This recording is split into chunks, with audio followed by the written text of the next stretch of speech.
तो गाजा पर अब तक 16,000 से ज्यादा हमले किए जा चुके हैं। इजराइल गाजा युद्ध में अब परमाणु बम तक की एंट्री हो गई है। इजराइल के पास दशकों से परमाणु हथियार है, लेकिन इजराइल अरसे से अपने परमाणु हथियारों पर खुलकर बोलने से बचता हुआ नजर आ रहा है। लेकिन दावा भी ये किया जाता है कि इजराइल का सिर्फ एक परमाणु बम गाजा की पूरी आबादी को भाप बनाकर उड़ा सकता है।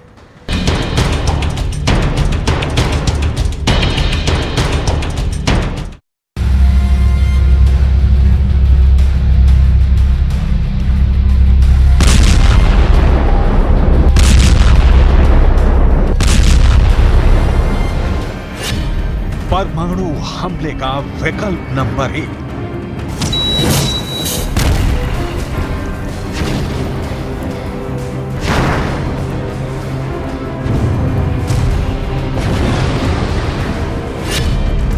परमाणु हमले का विकल्प नंबर 2।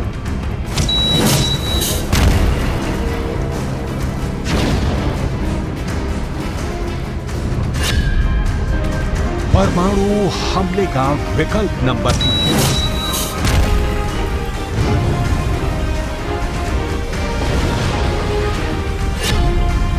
परमाणु हमले का विकल्प नंबर 4।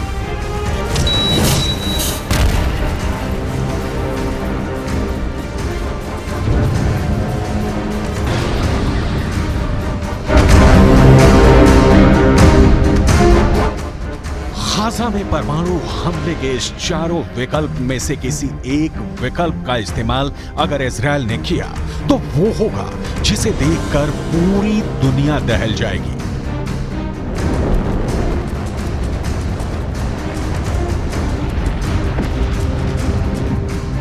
अगर इजरायल गाजा की जंग में न्यूक्लियर अटैक का नंबर आ गया तो मिडिल ईस्ट की तस्वीर पूरी तरह से बदल जाएगी।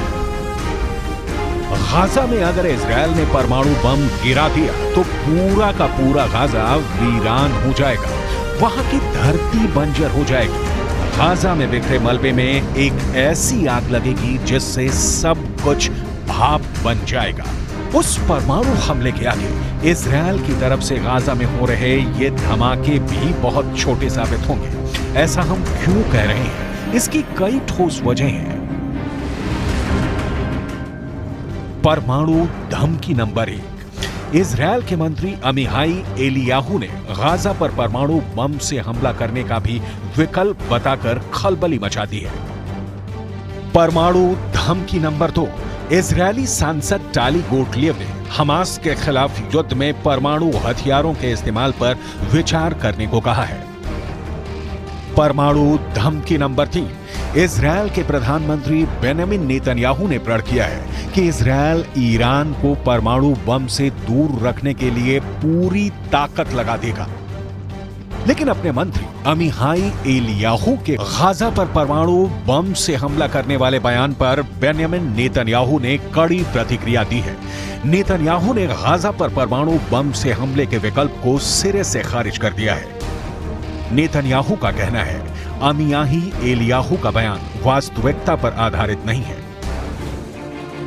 मशहूर वेबसाइट इजरायल 365 के मुताबिक इजरायल ने परमाणु हथियारों को लेकर 1948 से ही एक पॉलिसी बना रखी है। उसी पॉलिसी को अमल में लाकर इजरायल ने दुनिया के सामने ना तो परमाणु हथियार होने की बात कबूली है और ना ही इससे इनकार किया है।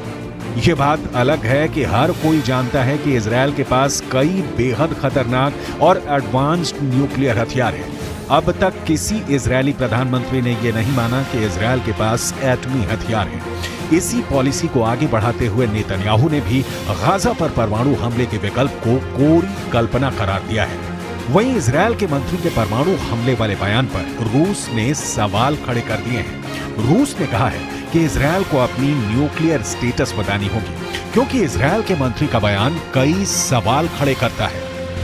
ऐसा पहली बार नहीं है जब इजरायल की तरफ से परमाणु धमकी आई है। हाल ही में गाजा युद्ध की शुरुआत के वक्त इजरायल के एक सांसद ने अपनी सरकार से हमास के खिलाफ युद्ध में परमाणु हथियारों के इस्तेमाल पर विचार करने को कहा है। परमाणु बम के इस्तेमाल पर विचार करने की सलाह देने वाले इजरायली सांसद का नाम टाली गोटलिएव है। गोटलिएव ने सोशल मीडिया पर एक पोस्ट शेयर कर लिखा है कि हमास से निपटने के दौरान इजरायल को निर्दयी होने की जरूरत है।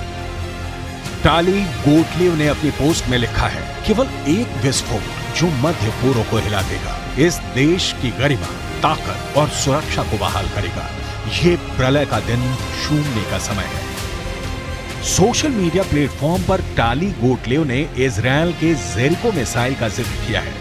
आपकी जानकारी के लिए बता दें, जेरिको मिसाइल से इजरायल चाहे तो परमाणु हमला भी कर सकता है। इजरायल को लेकर दावा किया जाता है कि अपनी मिसाइलों के जरिए वो सिर्फ गाजा या फिलिस्तीन ही नहीं, मिडिल ईस्ट के किसी भी देश पर परमाणु हमला बोल सकता है। इजरायल की परमाणु मिसाइल ठीक ऐसे ही धुआं उड़ाती, आसमान को अपनी आग से जलाती हुई अपने लक्ष्य की ओर बढ़ चलेगी। इजरायल के टारगेट पर सर्वनाश का शोर गूंज उठेगा। वहां की तस्वीर ठीक वैसी दिखेगी जैसे बरसों पहले जापान के हिरोशिमा और नागासाकी में देखी थी।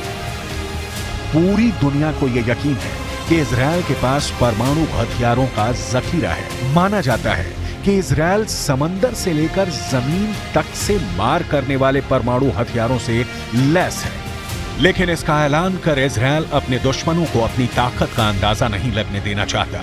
सवाल है, इजरायल ने दुनिया के सामने कभी ये क्यों नहीं माना कि उसके पास एटमी हथियार है? परमाणु हथियारों पर नजर रखने वाली एक एजेंसी की रिपोर्ट बताती है कि इसके पीछे दो खास वजहें हैं। पहली वजह, एनपीटी पर दस्तखत। अगर इजरायल ये मान लेता है कि उसके पास परमाणु हथियार है तो उसे परमाणु अप्रसार संधि पर दस्तखत करने पड़ेंगे। दूसरी वजह यह है कि हो सकता है कि परमाणु हथियार छिपाने के जुर्म में इजरायल पर कुछ पाबंदियां भी लगा दी जाए। तीसरी वजह जांच की आशंका है, क्योंकि अगर इजरायल ने परमाणु हथियारों की मौजूदगी की बात मानी तो उसे परमाणु ठिकानों को जांच के लिए खोलना पड़ेगा। यही वजह है कि इजरायल अपने परमाणु कार्यक्रम के बारे में जानकारी साझा नहीं करता।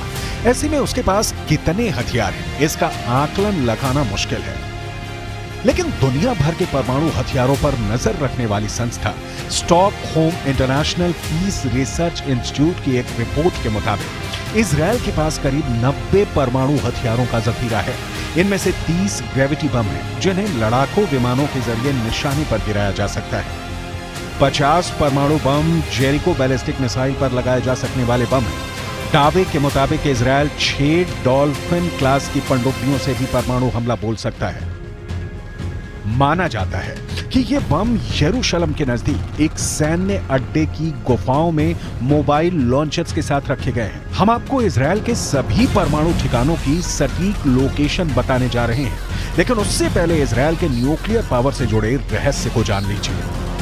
FSA यानी फेडरेशन ऑफ अमेरिकन साइंटिस्ट के मुताबिक इजरायल के पास करीब 980 किलोग्राम प्लूटोनियम का भंडार है, जिससे वो 170 से 278 परमाणु बम बना सकता है। रही बात गाजा पर परमाणु अटैक की, तो अगर परमाणु हमला करना ही हुआ तो इजरायल इसे अपने बड़े परमाणु बमों के बजाय छोटे परमाणु बमों से अंजाम देगा, जिसे हथियारों की भाषा में टैक्टिकल न्यूक्लियर वेपन कहा जाता है। Tactical nuclear bomb strategic nuclear bomb से छोटा होता है। इसका वजन 1 से 100 किलोटन का हो सकता है। इसमें छोटे परमाणु वॉरहेड लगे होते हैं। असर की बात करें तो धमाके के बाद 350 मीटर प्रति सेकंड की रफ्तार से शॉक वेव बनता है। विस्फोट के बाद फैलने वाला रेडियो एक्टिव रेडिएशन भी बहुत सीमित होता है, लेकिन नुकसान बहुत अधिक होता है। टैक्टिकल न्यूक्लियर बम की रेंज की बात करें तो जब ये फटता है तो 200 मीटर तक आग का गोला बन जाता है। इसके फटते ही 1.6 किलोमीटर तक की हर चीज जल जाएगी। इसे जेट, युद्धपोत, पनडुब्बी, क्रूज मिसाइल से फायर कर सकते हैं। इसे तोप के गोले की तरह भी फायर किया जा सकता है। पूरी दुनिया जानती है इजरायल अपनी धरती से परमाणु हमला कर सकता है। आसमान के रास्ते इजरायल के न्यूक्लियर बॉम्बर परमाणु बम गिरा सकते हैं। समंदर में मौजूद युद्धपोत से परमाणु मिसाइल दाग कर कहर बरपा सकता है। समंदर के अंदर मौजूद पनडुब्बी से इजरायल न्यूक्लियर अटैक कर सकता है। इजरायल के परमाणु शस्त्रागार के बारे में दुनिया जितना जानना चाहती है, इजरायल उसे उतना ही छिपाता रहता है। दुनिया भर के खुफिया एजेंसियों की नजर इजरायल के परमाणु ठिकानों पर रहती है, लेकिन इजरायल है जो अपने परमाणु तहखानों का पता 7 तालों में बंद रखता है। इजरायल हर ओर दुश्मनों से घिरा हुआ है, फिर भी किसी की हिम्मत नहीं है कि उससे सीधा पंगा ले सके। इसके पीछे इजरायल की ताकतवर सेना है। इजरायल के घातक हथियार हैं, इजरायल के रहस्यमयी परमाणु हथियार हैं। खुफिया रिपोर्ट बताती है कि इजरायल 1950 से गुप्त रूप से परमाणु हथियार बनाने में लगा था, दुनिया से छिपकर परमाणु बम बनाने में लगा था। 29 साल के बाद उसे तब कामयाबी मिली जब 22 सितंबर 1979 को रहस्यमयी परमाणु परीक्षण किया। 22 सितंबर 1979, इजरायल रहस्यमयी परमाणु परीक्षण। दावा तो यह भी किया जाता है कि इजरायल में परमाणु मिसाइलों के लिए ऐसे साइलो बने हुए हैं जहां परमाणु मिसाइलों को लगाया गया है। इन साइलों की गहराई करीब 170 फीट है। साइलो का भूमिगत परिसर 3 हिस्सों में बटा है। पहले हिस्से में मुख्य साइलो है जो मिसाइल का लॉन्च पैड है। यहीं परमाणु बम से लैस मिसाइलें भी रखी जाएंगी। दूसरा हिस्सा मास्टर कंट्रोल रूम होता है जहां मिसाइल लॉन्च का बटन होगा। तीसरे हिस्से में मिसाइल सेंटर में काम करने वालों के क्वार्टर बने हैं। इसमें पानी, बिजली और सीवेज सिस्टम है। पूरे भूमिगत परिसर को परमाणु हमले का सामना करने के लिए भी डिजाइन किया गया है। पूरी दुनिया मानती है कि इजरायल जो ठान लेता है वो करके रहता है। इस बार इजरायल ने हमास का सर्वनाश करने की ठानी है। हमास के खात्मे के बाद इजरायल का असल गाजा प्लान क्या है, इस पर इजरायल ने ठीक वैसे ही पर्दा डाल रखा है जैसे इजरायल के रेगिस्तान में उसके परमाणु ठिकानों की कई खुफिया कहानी दबी हुई है। इन्हीं कहानियों में इजरायल के परमाणु ठिकानों की लोकेशन की भी जानकारी मिलती है। पहले ठिकाने का नाम है नेगेव परमाणु अनुसंधान केंद्र, डिमोना। यहां इजरायल के परमाणु हथियारों का बुनियादी ढांचा मौजूद है। दूसरा ठिकाना इजरायल के इलाबुन में है। दावा है कि इलाबुन में इजरायल ने टैक्टिकल परमाणु बमों और बारूदी सुरंगों का जखीरा जमा कर रखा है। तीसरा ठिकाना इजरायल ने कफर ज़ेखारिया में बना रखा है। कफर ज़ेखारिया को इजरायल का सीक्रेट न्यूक्लियर मिसाइल बेस कहा जाता है, जहां इजरायल ने मिसाइलों में लगने वाले परमाणु बमों को जमा कर रखा है। चौथा ठिकाना नाहल सोरेक में है। फेडरेशन ऑफ अमेरिकन साइंटिस्ट के मुताबिक यहां इजरायल ने अपना न्यूक्लियर लैब बना रखी है। पांचवा ठिकाना योडेफैट में है। ये इजरायल का बहुत ही सीक्रेट न्यूक्लियर ठिकाना है। दावे के मुताबिक यहां परमाणु बमों की असेंबलिंग होती है। छठा ठिकाना तिरोश में है, जहां इजरायल ने अपना सबसे बड़ा परमाणु गोदाम बना रखा है। दावे के मुताबिक यहां इजरायल ने अपने बड़े परमाणु हथियार छिपा रखे हैं। सातवां और सबसे अहम ठिकाना रफाएल में है, जहां परमाणु हथियारों के अलग अलग पार्ट को जोड़कर विध्वंसक परमाणु बम बनाया जा सकता है। 78 साल पहले हिरोशिमा में 15 किलोटन का एटम बम फटा था। विस्फोट की जगह पर सघन बादल बन गए थे। वहीं नागासाकी में गिराए गए बम की ताकत 23,000 टन TNT थी,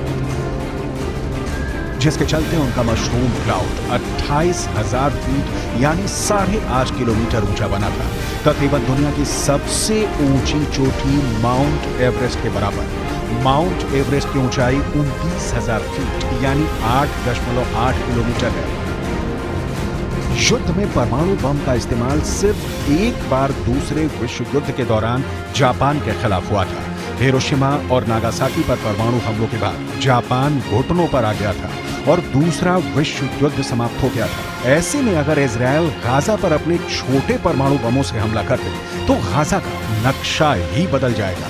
लेकिन गाजा पर परमाणु हमला करने के बाद रेडिएशन की रेंज में खुद इजरायल भी आ सकता है। ऐसे में गाजा पर परमाणु हमला करने की आशंका बहुत ही कम है।